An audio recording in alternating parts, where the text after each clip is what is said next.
안녕하세요. 저는 경기도에 살고 4살 된 딸을 혼자 키우고 있는 30대 싱글맘입니다. 혼자 아이를 키운다는 것은 정말 어려운 일 같아요. 아이를 데리고 이혼을 결심했을 때 절대 쉽지 않으리라 생각은 했지만 이 정도로 힘들 거라고는 감히 예상을 못했거든요. 그나마 제가 집에서 프리랜서로 적지 않은 돈을 벌고 있고 친정에서 살며 육아 도움을 받을 수 있어서 이렇게 살고 있지. 아니었으면 아마 진작에 저는 다른 세상 사람이 되었을지도 모르겠네요. 그래도 이젠 어느 정도 안정이 되어 예쁜 우리 딸과 친정 부모님과 함께 즐기며 잘 살아나가고 있네요. 저는 자존심이 정말 강하고 어떤 일에서든지 완벽해야 하는 성격을 가지고 있어요. 결혼 생활도 마찬가지였죠. 다른 누구보다 결혼을 잘해야 했고 완벽한 아내와 엄마가 되어야만 했어요. 하지만 제 삶은 제가 계획한 대로 흘러가지 않았고 결국 이혼을 하게 되었죠. 이혼하고 나서 주변에 이 사실을 알려야 하는데 입이 떨어지지 않더라고요. 그래서 아직도 친구들은 제가 이혼한 사실을 몰라요. 사실 이곳에 처음으로 이혼한 사실을 밝히는 것이랍니다. 솔직히 이혼하고 혼자 아이를 키우는 이야기가 듣기 좋게 들릴 분은 아무도 없겠지만 그래도 저의 살아온 이야기를 듣고 누군가는 여기서 살아갈 힘을 얻게 될 수도 있지 않을까 하는 생각에 큰 용기를 내어 사연을 보내요. 저는 앞서 말한 바와 같이 공부도 꽤 잘했고 좋은 대학 건축공학과를 나와 아주 좋은 회사에 입사했어요. 처음 입사한 회사였음에도 어린 친구가 일도 잘하고 성격도 좋다고 인정받으며 입사 동기보다 더 빠른 진급을 할 수가 있었죠. 이렇게 승승장구의 인생을 달리고 있는데 어느 날 모르는 번호로 문자가 왔어요. 혹시 이정희 씨 핸드폰 맞냐고요. 그래서 제가 이정희 맞는데 누구시냐고 했더니 제가 초등학교 때 정말 많이 좋아했던 남자 동창 김동근이었어요. 동근이와 저는 인생에서 가장 순수했던 초등학교 시절. 서로 너무 좋아했어요. 우리는 항상 아침마다 만나 손을 꼭 잡고 등교를 했어요. 그 모습을 본 친구들이 다들 놀렸지만 그래도 꿋꿋이 손을 잡고 초등학교 6학년까지 같이 등하교했어요. 학교가 마치면 서로의 집에 놀러가 부모님께 인사를 드리고 같이 놀고 책도 읽고 간식도 먹으며 시간을 보냈죠. 전교생이 다 알고 선생님들도 다 알 정도로 유명한 커플이었지만 졸업 후 다른 중학교로 가며 자연스럽게 연락이 끊겼어요. 이랬던 친구에게 연락이 오니 너무 반가웠어요. 그래서 퇴근 후 바로 동근이에게 전화를 걸었죠. 동근이도 마침 우리 회사 근처에 다니고 있었고 그렇게 우리는 몇 번 만나 연애를 시작하고 결혼까지 했어요. 이제는 시부모님이 된 동근이네 부모님도 저를 원래 알고 계셔서인지 매우 잘해주셨고 우리 부모님도 코 질질 흘리며 손잡고 다니던 아이들이 어른이 되어 다시 만난 것을 보면 보통 인연은 아닌 것 같다며 우리의 시작을 응원해 주셨어요. 이렇게 우리는 모두의 축복 속에 아무 문제 없이 결혼하게 되었어요.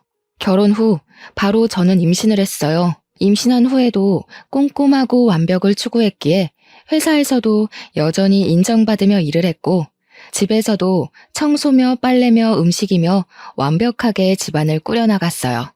시부모님께 일주일에 2번씩 안부 전화도 꼬박꼬박 드리고 생신 때는 제가 직접 장을 보고 생신상을 차리기도 했죠. 매일 아침 6시에 기상을 하고 8시면 집에서 나와 회사로 출근을 하고 7시에 퇴근해서 집에 오면 집안일하며 하루를 마무리했어요. 남편도 저를 틈틈이 도와주려고 했지만 남편 회사는 항상 일이 너무 많았어요. 그래서 야근하고 오면 매일 밤 10시나 11시였고 주말에도 걸핏하면 출근이라 집안일을 할 수가 없었어요. 그래도 저에게 너무 잘해주었어요. 그래서 남편이 집안일을 하나도 못해도 거기에 대해서 불만은 전혀 없었어요. 우리 둘이 합치면 돈도 적지 않게 벌고 집안에서도 회사에서도 정말 완벽에 가까운 생활에 행복함을 느끼며 살고 있었죠. 뱃속의 아기도 저의 행복함을 아는지 주스에 맞게 건강히 잘 크고 있었고 임신 9개월 차에 들어서며 1년의 육아휴직에 들어갔어요. 육아휴직 첫날 아침, 평소처럼 아침 일찍 눈이 떠졌어요. 남편은 출근하고 저는 집에서 그동안 회사 다니느라 바빠서 꾸미지 못했던 아기의 방을 정리하려는데 갑자기 진통이 오기 시작하더라고요. 가진통이라고 하기에는 너무 아팠고 주기도 제법 일정했어요. 뭔가 느낌이 이상해서 택시를 불러 병원을 향했어요. 병원에서는 출산이 시작되었으니 얼른 보호자에게 연락하라고 하더라고요. 저는 남편과 부모님 그리고 시댁에 연락을 했어요. 남편은 저의 연락에 바로 오고 시어머니도 바로 오셨어요. 그리고 부모님은 일이 있어서 지방에 내려가셨다고 빨라야 오늘 밤늦게 갈 수 있다고 하시더라고요. 저는 남편도 있고 시어머니도 있으니 걱정하지 말고 일 보고 천천히 오라고 말씀드렸어요. 본격적인 진통이 시작되면서 양수가 터졌어요. 그런데 아기가 위에서 내려오지 않는다고 하더라고요. 게다가 진통의 주기는 점점 짧고 심해졌어요. 태어나서 처음 느낀 뭐라 말로 표현할 수조차 없는 진통에 정말 이러다 죽겠다 싶었어요. 양수도 터진 데다가 오랜 진통으로 지칠 대로 지쳐서 이제는 힘을 줄 수도 없는 상황이 되었죠. 의사 선생님은 이대로면 산모와 아기 모두가 위험할 수 있다고 판단되어 수술을 해야겠다고 하셨어요. 뭐, 수술한다고요? 안 돼요. 조금 더 자연분만으로 해봐요. 양수도 터졌다면서요. 조금만 더 시도해주세요, 선생님. 어머님, 지금 이대로 가면 아기도 위험하고 산모도 위험합니다. 지금 바로 수술해야 해요. 아유, 선생님, 수술하면 아기가 멍청해지고 허약하대요. 안 그래도 우리 집 첫 손주가 딸이라서 심란한데 그 딸마저 멍청하고 허약하면 어째요? 의사 선생님이 책임질 거예요?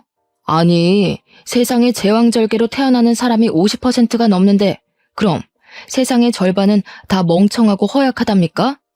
어디서 듣고 오셨는지 모르겠지만 의학적으로 전혀 근거 없는 이야기예요. 지금 당장 산모 수술해야 한다고요. 나 젊을 때는 밤새 진통해도 수술 없이 애들 잘만 낳았는데 왜 안 된다는 거예요? 그래서 출산하다가 돌아가시는 분도 많았죠. 지금 이런 말할 시간 없고요. 저는 환자분이 무사히 출산을 하게끔 도와야 하는 의사에게 수술할 겁니다. 그리 아세요. 결국 의사 선생님 말씀대로 저는 수술실로 들어갔어요.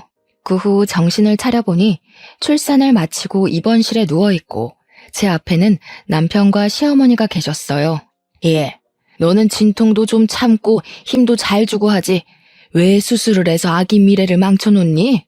수술하면 아기가 멍청해진다는데 안 그래도 딸이라서 속상한데 멍청하게까지 만들어야겠니? 저는 어머니의 말에 눈물이 났어요. 진통이란 진통은 다 겪고 수술까지 한 사람에게 몸은 괜찮냐고 걱정은 못 해줄 망정 왜 수술했냐고 뭐라고 하시는데 정말 너무 섭섭하더라고요. 그러나 제 몸은 너무 아프니 뭐라고 말도 못하겠고 그저 울기만 했어요.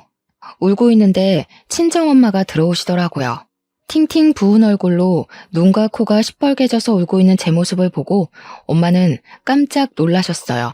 사돈 왔어요? 아니, 얘가 좀만 더 힘주면 자연분만으로 나을 수 있는데 그걸 못하고 수술을 했지 뭐예요. 사돈도 아시죠? 수술해서 아기 낳으면 허약하고 멍청해지잖아요. 이제 엄마면 좀 아픈 것도 참고 해야지. 그걸 못 참아서. 뭐라고요? 그럼 지금 자연분만 못했다고 이제 막 마취해서 깨어난 아이에게 잡돌이 하셨어요? 잡돌이는 아니고 그냥 아쉬워서 그런 거죠. 아쉬워서. 아쉽긴 뭐가 아쉬워요. 수술해서 아기가 잘못됐어요? 어디 아프대요? 김서방, 아기 뭐 잘못됐어? 아기는 건강히 태어났습니다. 다만 저희 엄마는 앞으로 아기가 잔병치레가 심할까봐 걱정하는 마음에서 하시는 이야기세요. 저희 엄마가 감정이 격해져서 말이 좀 세게 나온 것 같은데 죄송해요. 내가 무슨 말을 세게 했니? 너 지금 장모 왔다고 편드는 거냐? 남편은 시어머니와 엄마에게 여기 병원이니 이제 그만하시라고 말렸어요. 아빠도 주차하고 왔는데 엄마가 사돈과 싸우고 있으니 일단 엄마를 데리고 나가셨어요. 이렇게 제 딸 고은이의 탄생 첫날은 아주 시끌벅적하게 지나갔어요. 시어머니는 말끝마다 아기가 수술로 태어나서 허약하고 멍청할 것이라고 하셨지만 고은이는 조리원에서 아주 잘 지내다가 건강히 퇴소했어요. 고은이를 안고 남편과 함께 오랜만에 집에 들어갔는데 시어머니가 집에 와 계시는 게 아니겠어요? 저는 조금 당황했지만 첫 손준이 많이 보고 싶으셔서 그런가 보다 했는데 그게 아니었어요.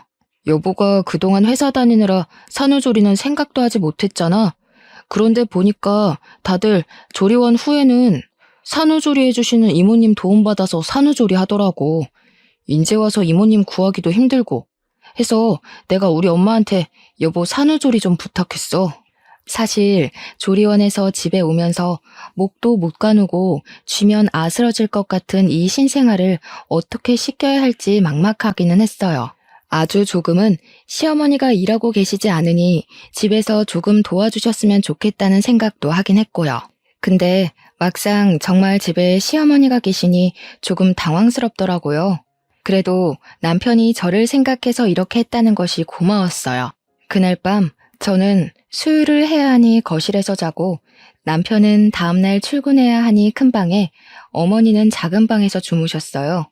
고은이가 새벽에 배고프다고 울길래 모유를 먹이려는데 잘 되지가 않더라고요. 분명히 조리원에서 퇴소하고 집에 와서는 잘 먹었는데 밤이 되니 먹이도 않고 잘 물지도 못했어요.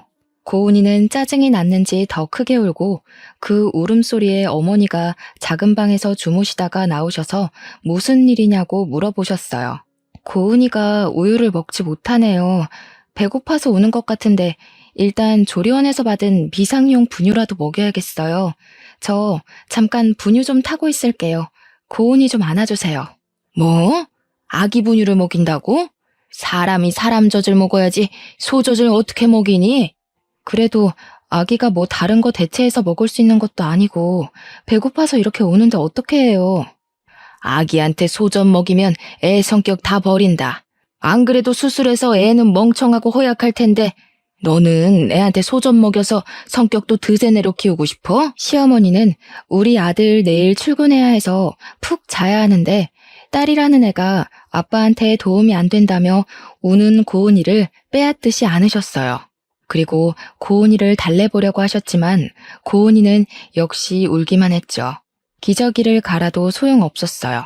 우리 동근이는 신생아 때도 모유도 잘 받아먹고 기저귀만 갈아줘도 한 번도 이렇게 안 울고 키웠는데 얘는 계집애가 왜 이렇게 유별나니? 네 성격 그대로 빼다 박았네 박았어. 어머니가 고은이를 안고 돌보며 왜 이렇게 우냐고 온갖 짜증을 다 부리시는데 저도 화가 나더라고요. 그래서 제가 고은이를 보겠다며 안고 모유를 다시 주려고 시도했어요. 역시나 고은이는 울기만 하고 먹지를 못했어요. 수술해서 나온 아이라 멍청해서 제 엄마 젖도 물지 못하나 보다. 그니까 엄마가 됐으면 좀 힘도 잘 주고 진통도 참을 것이지 그깟 진통 하나 못 참아서 의사가 수술하란다고 옳다쿠나 하고 수술했니? 시어머니는 고은이가 울 때마다 애가 저를 닮았다고 하시고 수술해서 나와서 성격이 이 모양인 것 같다는 말도 안 되는 소리를 계속 하셨어요. 그런 이야기를 듣고 있자니 화가 났지만 당장 고은이가 죽을 듯이 울어대서 시어머니의 잔소리에 일일이 대응할 만큼의 여력이 되지 않았어요. 결국 고은이는 울다가 새벽녘이 되어서야 잠이 들었어요. 고은이는 아침에 남편이 출근하고 난 이른 아침에도 모유를 여전히 먹지 못했어요. 고은이는 집이 떠나가라 울었어요. 밤새도록 모유만을 고집하시던 어머니는 결국 젖병에 분유를 타서 오셨어요. 젖병에 분유를 타서 주자 고은이는 허겁지겁 먹더라고요. 소젖 다 주니까 잘 먹네. 사람이 사람 젖을 먹어야지 소젖을 저리 먹으면 어째? 안 그래도 성격이 고약할 것 같은데 한 손가락 했어. 안 그래도 수술해서 몸이 비실비실할 텐데 걱정이다 걱정이야. 어머니는 고은이가 분유 먹는 모습을 보며 매우 못마땅해 하셨어요. 화가 났지만 전날 밤부터 지금까지 고은이의 울음소리에 저도 지칠 대로 지쳐서 뭐라고 대꾸할 힘도 없더라고요. 그래서 그냥 또 그러려니 하고 넘겼어요. 고은이가 분유를 다 먹고 잠이 들고 저도 아침을 좀 먹으려는데 어머니가 미역국을 한 솥 끓여 놓으셨더라고요. 어머니는 고은이도 이제 잠잠해졌으니 같이 아침 먹자고 상을 차려주셨어요. 밥상에 수저와 밥을 놓으셔서 도와드리려고 하니 저보고 너는 앉아있으라고 하시더라고요. 저는 앉아있으면서 시어머니의 밥상을 받을 며느리가 이 대한민국에 몇이나 될까 생각했어요.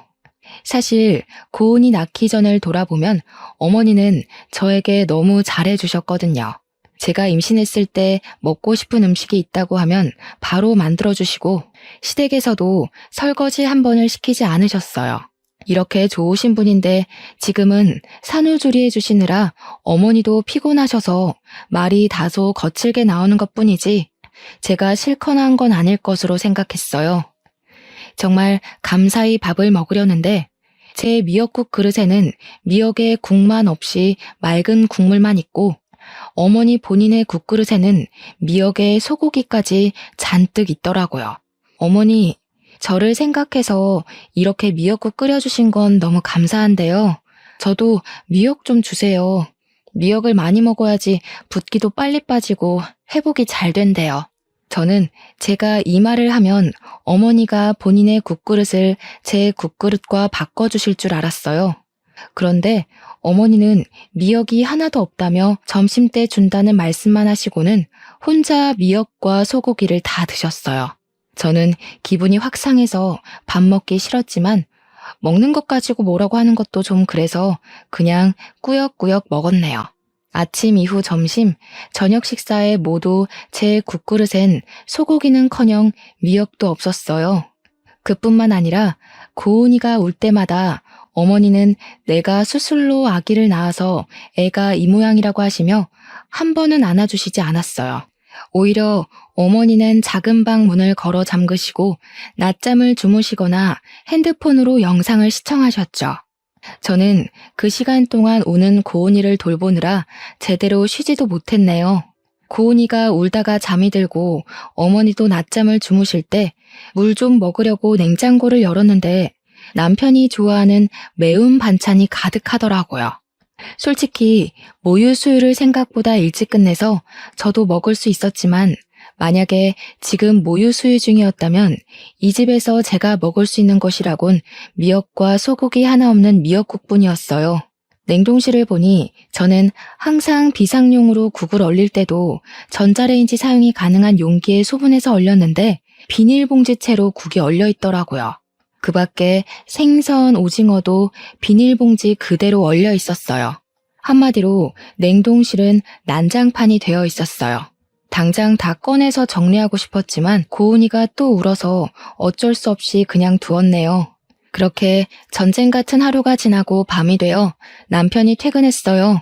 어머니는 남편이 오자마자 오늘 미역국 끓여서 제 밥상 차려주고 고은이도 봐주느라 온몸이 쑤신다고 하셨어요. 어머니의 이야기만 들은 남편은 세상에 이런 어머니가 어딨냐며 우리 엄마한테 효도하라고 하더라고요. 어머니가 제 밥상을 차려주시기는 했지만 고기나 미역이 하나도 없는 맑은 국만 차려주셨고 고은이를 봐주기는커녕 종일 단 한 번도 안아주시지도 않았는데 그런 이야기를 듣고 있으니 짜증이 나더라고요. 어머니는 오늘 종일 작은 방에서 주무시거나 핸드폰만 보고 계셨잖아요. 고은이를 안고 먹이고 씻기고 한 건 전데 왜 어머니가 온몸이 쑤시는지 모르겠네요. 아까 잠깐 낮잠 잔 거로 그러는 거니? 어제 고은이가 우는 통에 잠을 거의 못 잤잖아. 그래서 피곤해서 잠깐 작은 방에서 잠을 잔 거였는데 그때 고은이가 많이 울었나 보네. 우리 아가 오늘 힘들었겠다. 내일은 내가 고은이 많이 볼 테니 넌 좀 쉬어. 알았지? 아들 앞이라고 목소리가 싹 바뀌어서 사근사근하게 이야기하시는데 정말 기가 막히더라고요.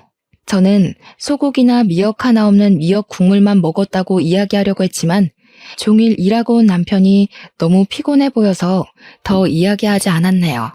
이렇게 속 터지고 답답한 생활이 일주일째 계속되었어요. 일주일이 지나자 어머니는 언제까지 자신이 밥을 차려줘야 하냐며 제가 알아서 밥 차려 먹으라고 하더라고요. 저는 그런 어머니가 빨리 집에 가셨으면 하는데 자꾸 저의 몸 상태로 고은이를 잘 돌볼 수 있겠냐며 걱정된다며 가시지 않았어요. 그래서 저의 몸이 많이 회복되고 고은이를 잘 돌보면 빨리 가시지 않을까 하는 생각에 고은이가 자는 동안 미역국도 끓이고 반찬도 몇 가지 만들어 밥상을 차렸어요. 저 혼자 먹으려고 차리기는 했지만 어머니가 계시는데 혼자 먹기는 좀 그렇잖아요. 그래서 어머니께 식사하시겠냐고 여쭈니 알겠다고 하시더라고요. 그렇게 둘이 말도 없이 어색한 식사를 마쳤어요. 다 먹고 나서 아직 어머니가 설거지 정도는 해주시리라 기대했지만 역시나 설거지도 제 몫이었어요. 그렇게 저 혼자 반찬하고 아기 보고 어머니 배고프시다니 밥상도 차리고 설거지도 하는데 과연 이것이 저의 산후조리인가 아니면 시어머니의 산후조리인가 싶더라고요. 답답한 마음에 밤에 어머니 주무실 때 남편에게 하소연도 했지만 남편은 어머니라고 편하시겠냐며 나이 드시고 힘드신데 그래도 며느리 생각해서 이렇게 계시는데 조금만 더 참으라고 하더라고요. 제가 회복되는 모습 보면 바로 가실 것이라고요. 그렇게 힘들고 답답한 일상을 이어가던 중 제 여동생 정은이가 조카 고은이를 보러 왔어요. 정은이는 고맙게도 제가 평소에 좋아하는 멜론을 사왔더라고요. 어머니는 정은이가 가져온 멜론을 보며 자신도 멜론을 너무 좋아한다고 하시며 멜론을 가져가시더라고요. 그러더니 주방에서 멜론을 깎으시길래 우리에게 주시려는 줄 알았는데 깎은 멜론을 들고 잘 먹겠다며 작은 방에 들어가셨어요. 결국 손님으로 온 정은이가 자신이 사온 멜론을 직접 깎아서 먹었답니다. 이후 고은이를 보며 이런저런 이야기를 하다 보니 점심시간이 되었어요. 제가 같이 점심을 먹으려고 밥을 하려고 주방에 가니 정은이가 놀라서 쫓아오더라고요. 언니는 산후조리 중인데 왜 밥을 하냐고요. 그러면서 평소에도 설마 시어머니는 하나도 도와주시지 않고 언니 혼자 밥 차리고 고은이 돌보고 한 거냐고 하며 걱정하더라고요. 저는 정은이가 걱정할까봐 아니라고 대충 둘러댔어요. 정은이는 저를 위해 미역국도 소고기를 듬뿍 넣어서 끓여주고 밥도 하고 냉동고에 있던 떡갈비도 구워서 한 상 잘 차려주었어요. 우리끼리 편하게 먹고 싶었지만 그래도 작은 방에 시어머니가 계시는데 그건 도리가 아닌 것 같아 작은 방에 갔어요. 어머니는 멜론 한 통을 다 드시고 코를 골며 주무시고 계시더라고요. 제가 깨워서 식사하시라고 하니 비몽사몽으로 안 먹는다고 하시고는 다시 주무셨어요. 우리끼리 맛있게 먹고 상을 치우려는데 어머니께서 나오셨어요. 세상에, 시어미 잔다고 깨우지도 않고 너희끼리만 먹었냐? 진짜 너무하는구나. 어머니, 제가 아까 밥 다 준비해서 깨웠는데 어머니가 안 먹는다고 하셔서 저희끼리 먼저 먹었어요. 지금 바로 다시 차려드릴게요. 됐다, 고양 것. 엎드려 절 받기도 아니고 내 딴에는 그래도 너 생각해서 불편한데도 여기 와 있는데 그런 내 생각은 안 하고 너희끼리만 먹냐? 나도 그런 밥상 받고 싶지 않다. 어머니는 저와 정은이에게 화를 버럭 내시더니 작은 방에서 핸드폰을 가져와 남편에게 전화를 걸었어요. 아들아, 이 애미가 억울해서 살 수가 없구나. 나 딴에는 착한 시어머니 노릇하고 싶어서 며느리 힘들까봐 산후조리 도와주러 왔더니만 이년은 미역국이 맛이 없다느니 하면서 나한테 타박만 하는 거 아니냐? 아들아, 내가 이렇게 힘들게 사는구나. 아휴, 이걸 말할 사람이 우리 아들밖에 없어서 전화했다. 그래, 저녁에 보자꾸나. 없는 말까지 지어내는 시어머니의 충격적인 두 얼굴에 할 말을 잃고 말았습니다. 시모는 자신의 방에 들어가서 나오지 않길래 여동생이랑 오랜만에 이야기도 나눌 겸 작은 방으로 들어가서 고은이랑 같이 놀아주고 있었어요. 그러다 제가 깜빡 잠이 들고 말았는데 여동생이 저를 급히 흔들어 깨우더라고요.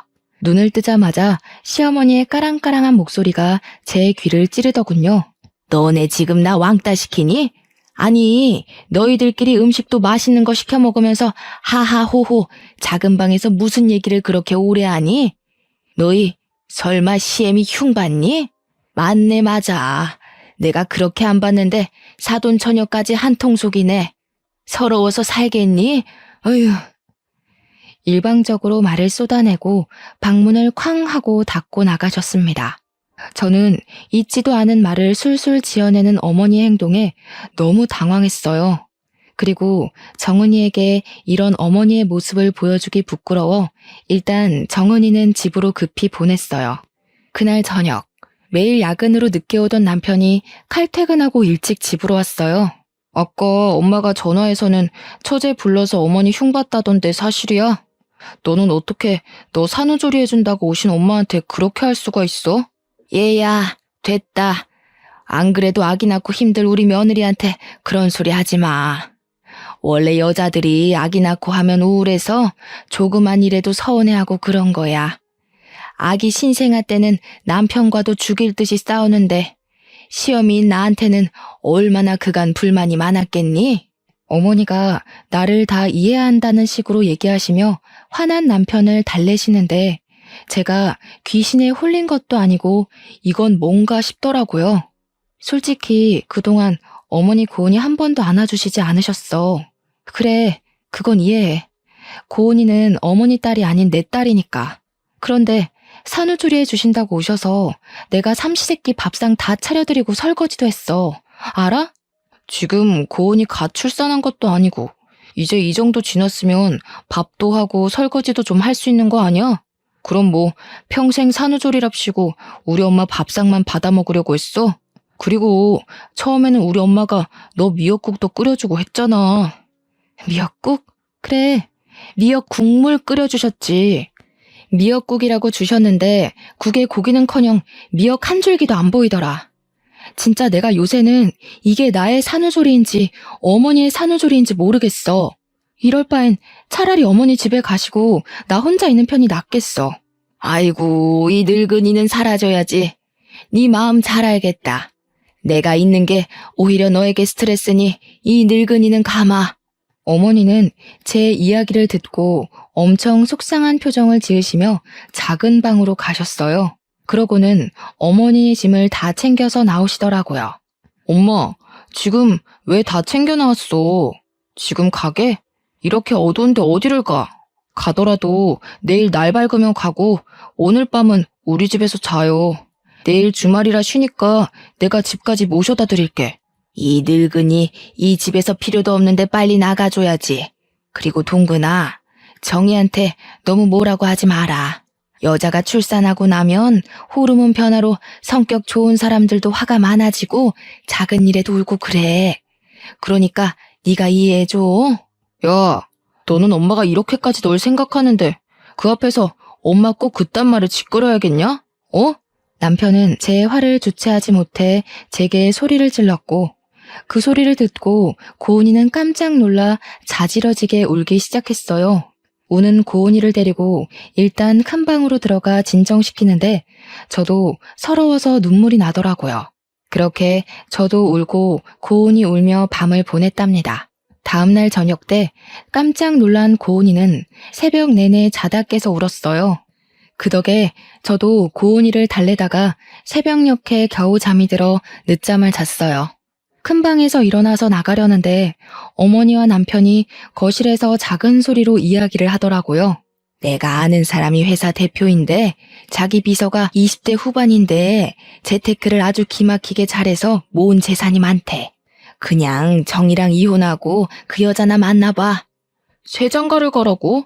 그럼 정이랑 고은이는 어쩌고? 아들도 아니고 딸인데 그냥 양육권 쟤 줘버려. 어제 보니까 정이 성격이 보통 성격도 아니고 고은이도 수술해서 나와서 보나마나 멍청할 것이고 엄마 닮아 성격도 좋지 않을 거야. 괜히 전현들에게 발목 잡히지 말고 이혼해서 새 출발해. 엄마, 아무리 그래도 그건 아니지. 사람이 어떻게 자기 처자식 버리고 새 출발을 해. 이미 그 회사 대표한테 다 이야기했어. 정 그러면 그냥 가서 밥만 먹고 와. 밥은 먹고 올 수 있잖아. 날짜도 이미 다음 주 저녁으로 잡았어. 밥만 먹어, 밥만. 알겠지? 저는 어머니의 얘기를 듣고 기가 막혔어요. 그런데 여기서 다 들었다고 나가면 분명히 어머니는 시치미를 뚝 떼며 아니라고 할 것이 분명해서 일단 듣고 가만히 있었어요.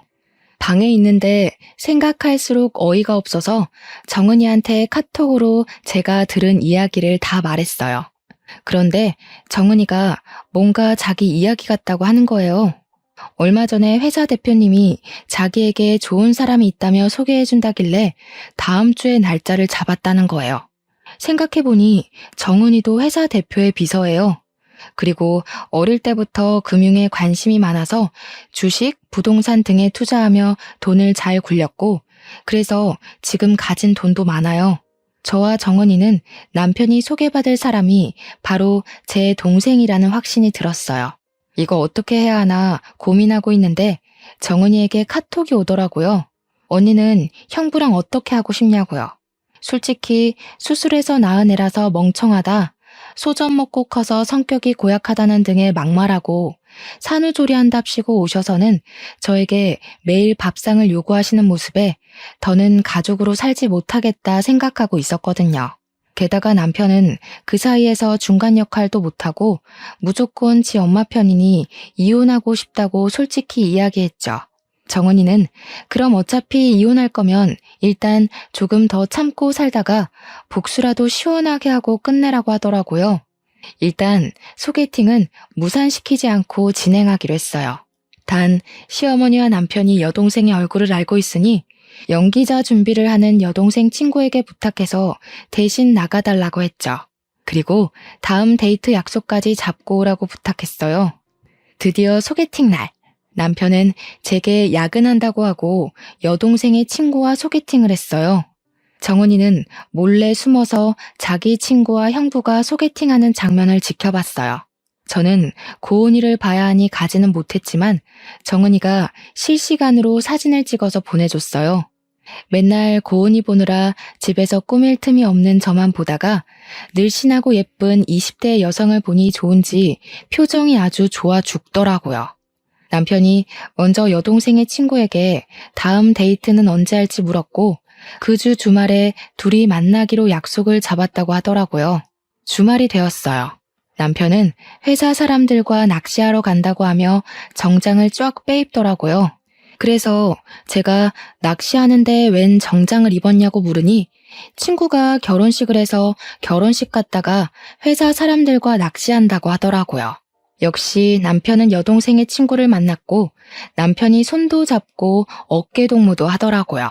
여동생의 친구가 팔짱을 끼니 해벌쭉하고 웃는데 정말 당장 쫓아가 따지고 싶더라고요. 정은이는 남편이 하는 모든 행동 하나하나를 빼놓지 않고 사진을 찍었어요. 그리고 여동생 친구의 얼굴은 모자이크 처리를 하고 남편 얼굴만 잘 보이게 편집해서 제게 보내줬어요. 월요일 아침, 정은이는 남편 회사의 게시판에 개발팀 대리 김동근의 실체라는 제목으로 모든 사진을 올렸어요. 그 내용은 김동근 대리는 아직 돌도 되지 않은 예쁜 딸을 둔 아빠인데 집에 부인과 딸이 있음에도 불구하고 부인이 지겨웠는지 내 친구를 만나고 있다고 썼어요. 순진한 내 친구는 이 사람이 유부남인지도 모르고 몇 번 밥 먹고 데이트했다는데 자신이 만난 남자가 유부남인 것을 알고는 충격에 휩싸였다고 하며 이런 김동근 대리에 대해서 어떻게 생각하시는지 사내 직원들의 의견을 묻는다고 적었어요.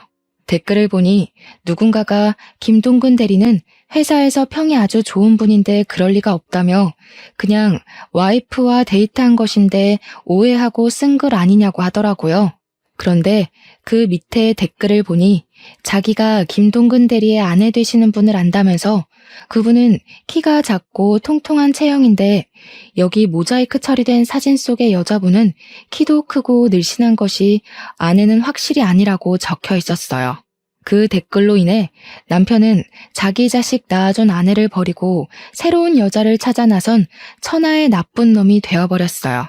저는 동생의 작품에 감탄하며 저는 저의 복수를 시작했어요. 저는 작은 방에서 주무시고 계시는 어머니의 핸드폰을 가져왔어요. 그리고 어머니의 핸드폰에 카톡으로 들어가 정은이가 보내준 사진들을 첨부했어요. 그 밑에는 이명자님의 아들 김동근은 딸이 있는 가정의 가장인데 부인이 지겨웠는데 새로운 여자를 만나고 있다는 내용을 함께 적어 카톡에 저장된 모든 지인에게 전송했어요. 그리고 제가 준비한 음성 파일을 하나 더 보냈어요. 사실 어머니가 남편에게 새로운 출발을 하라고 권하신 그날 이후부터 어머니가 저에게 했던 말들을 다 녹음했거든요. 그 녹음 파일에는 고은이가 울 때마다 제가 수술로 나와서 애가 멍청하다고 하신 말, 제게 집안일을 시키고 집안일을 제대로 하지 못하면 너는 얼굴도 못생겨서 일도 못한다고 구박하셨던 말, 인격 모독한 말과 욕설을 하신 것까지 매우 상세하게 녹음했어요. 그리고 이 모든 것을 듣기 좋게 편집을 했어요. 요새는 핸드폰 어플이 잘 나와서 음성 파일 편집은 아주 쉽더라고요.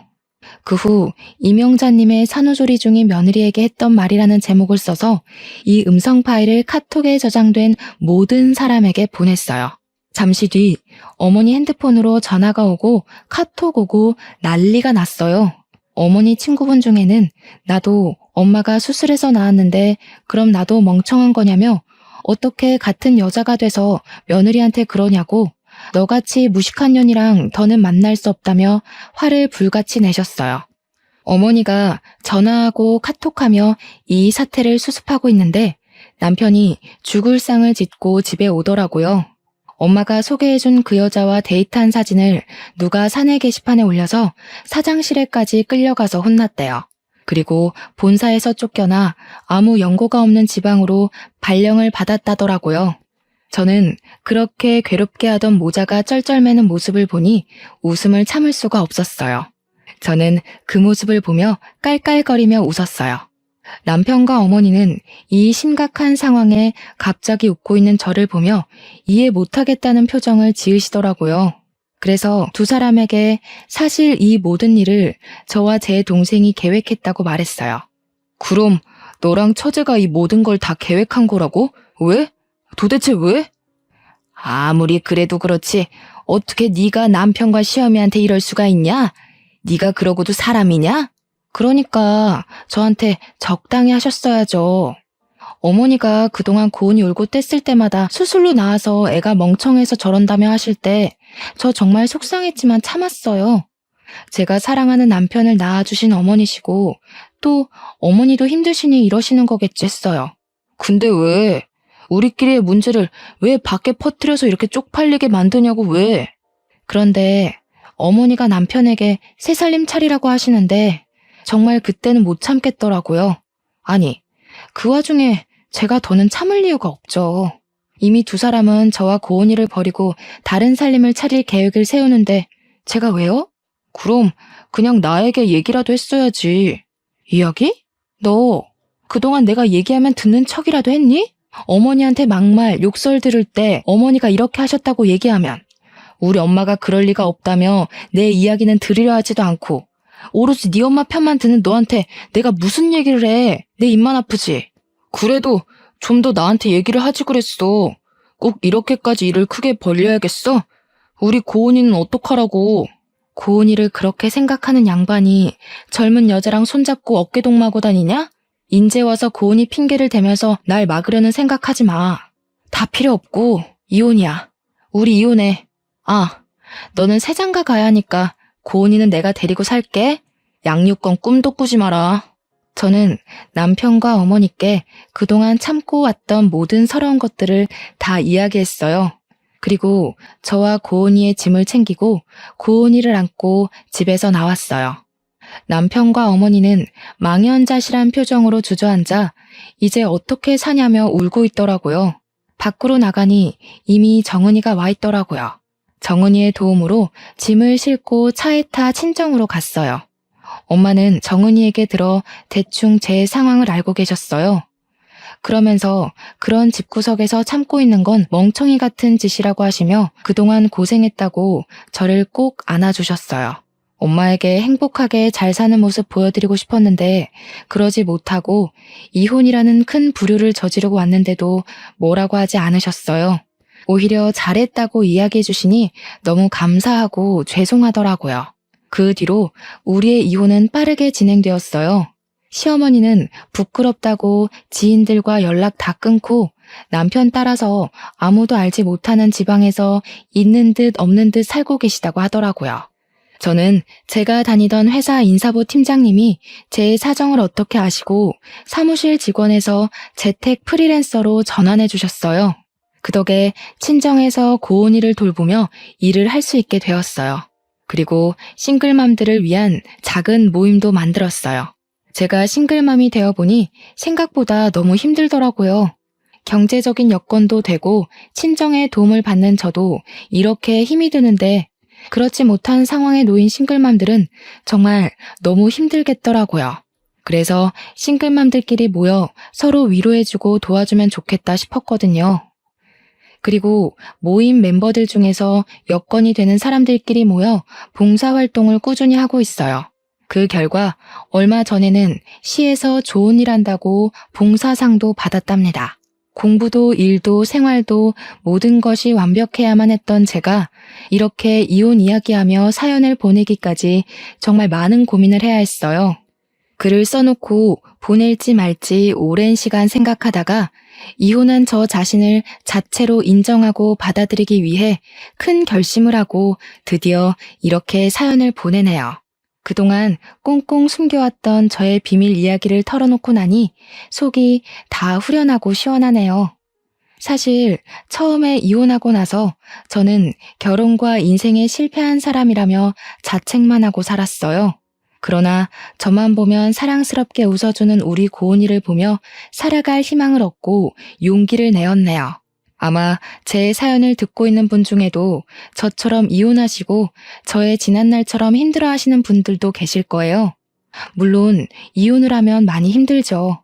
하지만 이혼은 실패가 아니라 새로운 인생의 시작일 뿐이라는 생각으로 열심히 살아내셨으면 좋겠어요.